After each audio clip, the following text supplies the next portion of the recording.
2022년 사순 말씀 묵상 미랄 하나가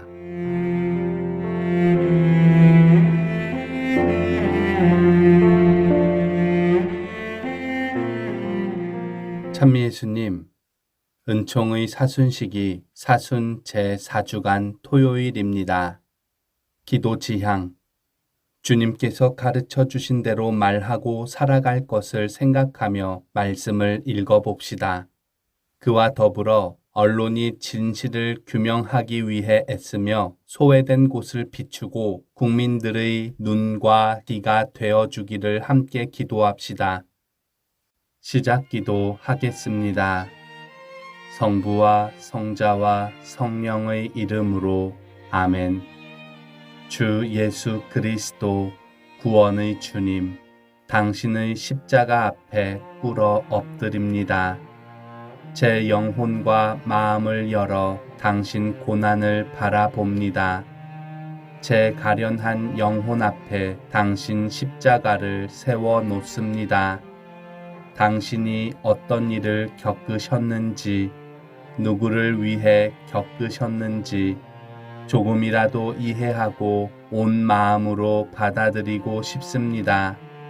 모든 마음의 주님, 십자가에 못 박히신 당신 사랑으로 약하고 가난하고 지친 제 마음을 감싸 안아주소서. 당신을 느낄 내면의 감각을 갖고 싶습니다. 제게 가장 필요한 갈망을 일깨워 주소서. 그건 당신과 깊이 만나는 것, 당신을 사랑하는 것입니다. 그건 당신 고난과 죽음을 바라볼 때 계속될 수 있습니다. 십자가에서 마지막으로 남기신 7 말씀을 묵상합니다.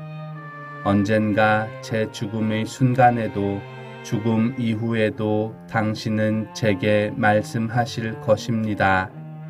오 주님, 제가 죽는 순간에도 당신의 자비와 사랑에서 솟아난 그 말씀을 듣게 하소서. 그 말씀을 흘려듣지 않게 하소서. 이제 십자가에서 당신 마지막 말씀을 제가 기꺼이 받아들이게 하소서. 아멘. 오늘의 말씀, 요한이 전한 거룩한 복음입니다. 그때 예수님의 말씀을 들은 군중 가운데 어떤 이들은 저분은 참으로 그 예언자시다 하고, 어떤 이들은 저분은 메시아시다 하였다. 그러나 이렇게 말하는 이들도 있었다. 메시아가 갈릴레아에서 나올 리가 없지 않은가? 성경의 메시아는 다윗의 후손 가운데에서, 그리고 다윗이 살았던 베들레헴에서 나온다고 하지 않았는가? 이렇게 군중 가운데에서 예수님 때문에 논란이 일어났다. 그들 가운데 몇몇은 예수님을 잡으려고 하였지만 그분께 손을 대는 자는 아무도 없었다. 성전 경비병들이 돌아오자 수석 사제들과 바리사이들이 왜 그 사람을 끌고 오지 않았느냐 하고 그들에게 물었다. 그분처럼 말하는 사람은 지금까지 하나도 없었습니다 하고 성전 경비병들이 대답하자 바리사이들이 그들에게 말하였다. 너희도 속은 것이 아니냐? 최고의회 의원들이나 바리사이들 가운데에서 누가 그를 믿더냐? 율법을 모르는 저 군중은 저주받은 자들이다. 그들 가운데 한 사람으로 전에 예수님을 찾아왔던 니코데모가 그들에게 말하였다. 우리 율법에는 먼저 본인의 말을 들어보고 또 그가 하는 일을 알아보고 난 뒤에야 그 사람을 심판하게 되어 있지 않습니까? 그러자 그들이 니코데모에게 대답하였다. 당신도 갈릴레아 출신이라는 말이요. 성경을 연구해 보시오. 갈릴레아에서는 예언자가 나지 않소. 그들은 저마다 집으로 돌아갔다. 주님의 말씀입니다. 그리스도님 찬미합니다. 묵상글. 진실로 진실로 말씀하시는. 오늘 묵상글은 인천교구 이경환 비오 신부님께서 올려주셨습니다. 유대인들은 구약 성경에서 메시아가 다윗의 후손 가운데에서 그리고 베들레헴에서 태어난다는 예언을 믿었습니다. 우리는 예수님께서 성경의 예언대로 베들레헴에서 태어나셨다고 믿고 있지만 당시 사람들은 예수님께서 나자렛에서 자랐다는 사실 때문에 예수님을 갈릴레아 지역의 나자렛 출신으로만 알고 있었습니다. 그런데 정말로 예수님은 갈릴레아 출신일까요? 어린 시절에 나자렛에서 살았다는 이유만으로 예수님을 갈릴레아 사람이라고 단정할 수 있을까요? 우리는 이미 신약 성경을 통하여 예수님이 다윗의 후손이며 베들레헴에서 태어나셨다는 것을 배웠습니다. 그래서 예수님이 갈릴레아 출신이 아니라 유다 출신임을 알고 있습니다. 왜냐하면 다윗과 그 후손들은 유다 지역 사람들이라고 할 수 있기 때문입니다. 신약 성경에는 예수님이 태어나기 전부터 요셉과 마리아가 나자렛에서 살았던 것으로 되어 있지만 다윗 집안의 자손인 요셉이 나자렛에서 살았다는 것은 고향을 떠나서 객지에서 살았다는 의미일 뿐입니다. 아무튼 사실 관계를 확인했다면 유대인들은 근본적으로 예수님이 메시아가 될 수 없다라는 이유를 댈 수 없었을 것입니다. 그래서 예나 지금이나 팩트 체크가 필요한 것입니다.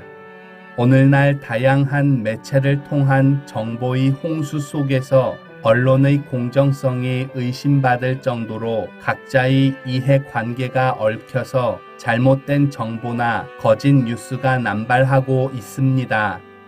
언제부터인가 팩트체크는 정확성 확인을 위해 정보의 사실 여부를 검증하는 기본적인 과정이 되었습니다. 그래서 대부분의 매체는 기본적으로 자신들은 공정하다는 이미지를 심기 위해서 뉴스 프로그램과 신문 꼭지 안에 이 팩트 체크를 아주 필수적인 부분으로 삼게 되었습니다. 2000년 전 예수님 당시에도 거짓 뉴스가 오늘 복음처럼 분명 존재하였고 그로 인해 많은 이들이 억울한 일을 당했을 것이고 어쩌면 예수님도 그중 하나의 피해자셨을 것입니다. 나는 과연 사제로 살아가면서 여러 사건과 관계 안에서 중심을 갖고 어느 것에도 굳어있거나 매이지 않고 사실 여부를 확인하면서 다른 이들에게 상처와 아픔을 주지 않으려고 노력했는가 돌아보게 됩니다.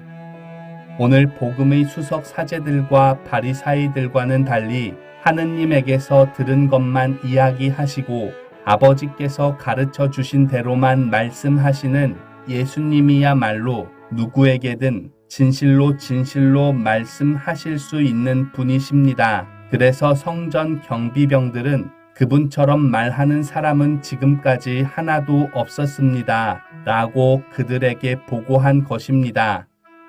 우리도 그분처럼 말하고 싶습니다. 진리 자체이신 주님께서 가르쳐 주시고 보여주시고 들려주신 대로 우리도 그분처럼 말하고 싶습니다. 아니, 우리도 그분처럼 말해야 합니다. 잠시 침묵하며 말씀과 묵상 내용에 머물러 봅시다. 내가 접하는 여러 소식들 가운데 진실을 가려내는 방법이 있습니까?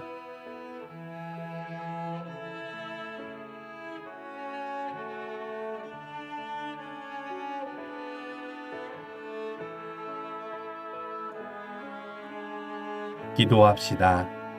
주님, 세상의 목소리 가운데 진실의 소리를 가려내 들을 수 있게 도와주시고 내가 전하는 말도 나의 말이 아니라 당신의 말씀을 전하고 살아가는 것이 되게 하소서. 아멘. 성부와 성자와 성령의 이름으로 아멘.